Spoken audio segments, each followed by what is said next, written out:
பேசும் கலை வளர்ப்போம் குழுவினர் அனைவருக்கும் முன்கூட்டியே சுதந்திர தின நல் வாழ்த்துதலை தெரிவித்துக் கொண்டு நானும் விரும்பும் விடுதலை போராட்ட வீரர் திரு சுப்பிரமணிய சிவா அவர்களை பற்றி உங்களோடு பேசிக்கொண்டிருப்பது பாண்டி அல்போன்ஸ் மோசஸ். தேடிச்சோறு தினம் தின்று பல சின்னம் சிறு கதைகள் பேசி மனம் வாடி துன்பம் மிக உழந்து பிறர் வாட பல செயல்கள் செய்து நரை கூடி கிழப்பருவம் எய்தி கொடும் கூற்றுக்கிறை என மாயும் பல வேடிக்கை மனிதரைப் போல நான் வீழ்வேன் என்று நினைத்தாயோ என்று வீர முழக்கமிட்ட முண்டாசு கவி பாரதியின் உணர்ச்சி மிகு பாடல்களால் உரமேற்றப்பட்ட பல போராட்ட வீரர்களின் தியாகத்தின் விளைவாக இந்தியா சுதந்திரம் பெற்றது என்றால் அது மிகையாகாது. இதோ அந்த வரலாறு. இந்தியாவில் முதலில் திராவிடர்கள் வாழ்ந்து வந்தனர். பிறகு ஆரியர்கள் படையெடுத்து இங்கு வந்தனர். அதன் பிறகு அலெக்சாண்டர் இந்தியாவை நோக்கி படையெடுத்து வந்தார். அவர் போர்ஸ் என்னும் மன்னரிடம் போர் புரிந்தார். பிறகு மௌரியர்கள், குப்தர்கள், இஸ்லாமியர்கள், முகலாயர்கள் மற்றும் பல மன்னர்கள் பல பகுதிகளை ஆட்சி செய்து வந்தனர். தெற்கே சோழர்கள், பாண்டியர்கள், சேரர்கள், பல்லவர்கள் மற்றும் பலர் பல காலங்களில் ஆட்சி செய்துள்ளனர்.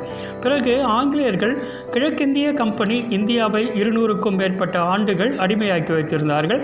அவர்களிடமிருந்து கத்தியின்றி இரத்தமின்றி அகிம்சை வழி அறவழியில் போராட்டம் நடத்தி இந்தியா சுதந்திரம் பெற்றது. இந்திய சுதந்திர தினம் ஆகஸ்ட் 15ஆம் தேதி கொண்டாடப்படுகிறது. 1947ஆம் ஆண்டு ஆகஸ்ட் 15ஆம் தேதி பிரிட்டிஷ் ஆட்சியில் இருந்தது. விடுதலை அடைந்த நாளை நாம் சுதந்திர தினமாக கொண்டாடுகிறோம். அகிம்சையை மட்டுமே பயன்படுத்தி இந்தியா பிரிட்டிஷ் ஆட்சியை வீழ்த்தி விடவில்லை. பலவிதமான ஒடுக்கு முறையையும் மிருகத்தனமான அடக்கு முறையையும் இந்தியர்கள் மீது ஏவிவிட்ட பிரிட்டிஷரை எதிர்கொள்ள ஒரு மாபெரும் புரட்சி படையை இந்தியா கட்டமைக்க வேண்டியிருந்தது. உயிரை துச்சமென மதித்த இந்த மாபெரும் வீரர்களின் குருதி இந்த மண்ணில் பாய்ந்த பிறகுதான் சுதந்திர வேட்கை காட்டுத்தீயாக பரவத் தொடங்கியது. பகத்சிங், வ.உ.சி., கட்டபொம்மன், ஜான்சி ராணி, ஐதர் அலி, திப்பு சுல்தான், வாஞ்சிநாதன், சுபாஷ் சந்திரபோஸ், வேலு நாச்சியார், தீரன் சின்னமலை, அழகு முத்துக்கோன், ஒண்டி வீரன் என்று தேசம் முழுவதிலிருந்தும் போராளிகள் திரண்டு வராமல் போயிருந்தால் இந்தியா இன்னும் பல ஆண்டுகளுக்கு அடிமை தேசமாகவே நீடித்திருக்கும். இருந்தும் வீரம் செறிந்த இவர்களுடைய வாழ்வையும் அசாதாரணமான பங்களிப்பையும் நாம் அதிகம் நினைவு கூறுவதில்லை. தனது உயிரை பணையம் வைத்து நம் அடிமை சங்கிலிகளை அறித்தெறிந்த இந்த தியாகிகளை நினைவில் வைத்து போற்றுவதும் அவர்களை அடுத்த தலைமுறையினருக்கு அறிமுகப்படுத்துவதும் நம் கடமை மட்டுமல்ல, அவர்களுக்கு நாம் செலுத்தும் குறைந்தபட்ச நன்றி கடனும் கூடத்தான். இந்த அரிய வாய்ப்பினை ஏற்பாடு செய்த பேசும் கலை வளர்ப்போம் குழு உறுப்பினர் அனைவருக்கும் இந்த நேரத்தில் சிறப்பான நன்றியை நான் தெரிவித்துக் கொள்கிறேன். இந்திய விடுதலைக்காக பாடுபட்ட வீரர்கள் பலர் இருக்கிறார்கள். இவற்றில் வெளிச்சத்திற்கு வந்த சிலரை மட்டுமே நாம் படித்து கொண்டிருக்கின்றோம். இந்திய சுதந்திரத்துக்காக தன்னுடைய உயிரை கூட துச்சமென துறந்திருக்கும் எண்ணற்ற வீரர்கள் சுப்பிரமணிய சிவாவும் ஒருவர். 20ஆம் நூற்றாண்டின் துவக்கத்தில் வாழ்ந்த இவர் வரலாற்றில் முக்கிய இடம் பிடிக்க வேண்டிய ஆளுமை ஆவார். தமிழக மக்களுக்கு தேச விடுதலை தாகம் ஏற்படுத்திய மிகச்சிறந்த பேச்சாளரும் கூட. செக்கெழுத்து செம்மல் வ.உ. சிதம்பரனாருக்கும் மகாகவி பாரதியாருக்கும் நெருங்கிய நண்பனாக தோழனாக விளங்கிய சுப்பிரமணிய சிவாவின் சொந்த ஊர் திண்டுக்கல் மாவட்டத்தில் வத்தலக்குண்டு ஆகும். ராஜம் நாகலட்சுமி தம்பதியருக்கு 4/10/1884 மகனாக பிறந்தார். வறுமை காரணமாக திருவனந்தபுரம் சென்று சத்திரத்தில் தங்கி மேற்படிப்பு படித்தார். கோவை புனித மைக்கேல்ஸ் கல்லூரியில் 1 ஆண்டு படித்தார். 1899 மீனாட்சி அம்மையை திருமணம் செய்து கொண்டார். தூத்துக்குடியில் காவல் நிலையத்தில் அலுவலக உதவியாளராக வேலை செய்தார். பின்பு வாழ்க்கையில் விரக்தியுற்று துறவியானார். 1904 மற்றும் 5 நடந்த ரஷ்ய ஜப்பானிய போரில் பெரிய நாடான ரஷ்யாவை ஜப்பான் தோற்கடித்தது. இது உலகமெங்கும் பிரிட்டனிடம் அடிமைப்பட்டு கிடந்த நாடுகளுக்கு ஒரு உத்வேகத்தை கொடுத்தது. 1906 கர்சான் பிரபு வங்கத்தை மதத்தின் அடிப்படையில் 2ஆக பிரித்தார். நாட்டில் இந்த பிரிவினைக்கு எதிர்ப்பு கிளம்பியது. சுதேச உணர்வு மேலோங்கியது. எங்கும் வந்தே மாதரம் எனும் முழக்கங்கள் எழுந்தன. அப்போது தூத்துக்குடியில் வழக்கறிஞராக இருந்த ஒட்டப்பிடாரம் வ.உ. சிதம்பரம் சுதேசி கப்பல் கம்பெனியை தொடங்கினார். இக்காலத்தில் சிதம்பரனாருக்கும் சுப்பிரமணிய சிவாவுக்கும் உளமார்ந்த நட்பு ஏற்பட்டது.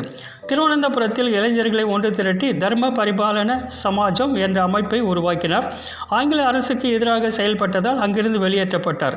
ஊராக நடந்து சென்று விடுதலை கனலை மூட்டினார். இந்நிலையில் பாரதியின் நட்பும் கிடைக்க மேடைதோறும் சுதந்திர தாகத்தை ஏற்படுத்தினார். ஞானபானு என்ற மாத இதழை தொடங்கினார். பிறகு பிரபஞ்சமித்திரன் என்ற வார இதழை தொடங்கினார். அதில் நாரதர் என்ற புனைப்பெயரில் கட்டுரைகள் எழுதினார். மோட்ச சாதனை ரகசியம், அருள்மொழிகள் உட்பட 20க்கும் மேற்பட்ட நூல்களை எழுதியுள்ளார். துறவி போல காவி உடை அணிந்து கொண்டு தன் பெயரை ஸ்வதந்திரநாதர் எனும் மாற்றிக்கொண்டார். சென்னை, கொல்கத்தா, தூத்துக்குடி, திருநெல்வேலி போன்ற பகுதிகளுக்கு சென்று தொழிலாளர் போராட்டங்களை நடத்தி ஆங்கில அரசுக்கு நெருக்கடி கொடுத்தார். இதைத் தொடர்ந்து அவருக்கு கொடுமையான சிறை தண்டனை விதித்து சித்திரவதை செய்தது ஆங்கில அரசு. சுதந்திர போராட்டத்தில் தொடர்ந்து ஈடுபட்டதால் பலமுறை சிறையில் அடைக்கப்பட்டார். அவ்வாறு சிறையில் ஒருமுறை அடைக்கப்பட்ட போது தொழுநோயால் பாதிக்கப்பட்டார். இதனால் ரயிலில் பயணம் செய்ய ஆங்கிலேய அரசு இவருக்கு தடை விதித்தது.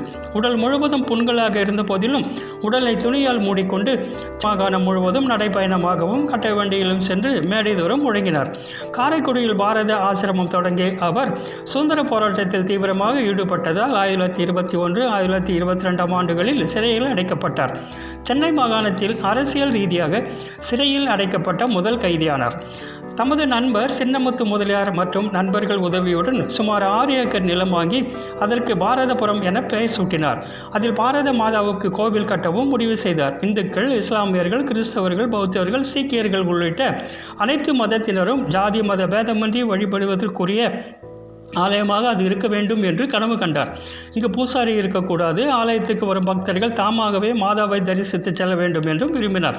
தமிழகம் முழுவதும் பயணம் செய்து ஆலயத்தை கட்டுவதற்கு தேவையான தொகையை திரட்ட சிவா முயன்றபோது தொழுநோய் இருப்பதை காரணம் காட்டி பஸ் ரயிலில் செல்லக்கூடாது என ஆங்கிலேய அரசு தடை விதித்தது. இருப்பினும் கால்நடையாகவும் கட்டை வண்டியிலும் ஊர் ஊராக பயணம் செய்து சொற்பொழிவாற்றி பாரத மாதா கோயில் கட்ட நிதி திரட்டினார். 22/7/1925 தனது சுற்றுப்பயணத்தை முடித்துக்கொண்டு பாரத ஆசிரமத்துக்கு வந்த அவர் மறுநாள் தன்னுடைய 41வது வயதில் காலமானார். நமது தேசத்தின் சுதந்திர தினத்தை கொண்டாடும் இவ்வேளையில் அதற்காக தமது இன்னுயிரை அர்ப்பணம் செய்த சுதந்திர போராட்ட வீரர்கள் மற்றும் தியாகிகள் அனைவரையும் நினைவு கூறுவோம். அவரது புகழ் ஓங்குக, நமது தேசம் மேல்மேலும் சிறப்புற வாழ்க என்று கூறி உங்கள் அனைவரிடமிருந்து விடைபெறுவது உங்கள் பாண்டி அல்போன்ஸ் மோசஸ். நன்றி, வணக்கம். இந்த வீடியோ பற்றிய கருத்துக்களை கமெண்ட் பண்ணுங்கள். சேனலை மறக்காமல் சப்ஸ்கிரைப் பண்ணுங்கள்.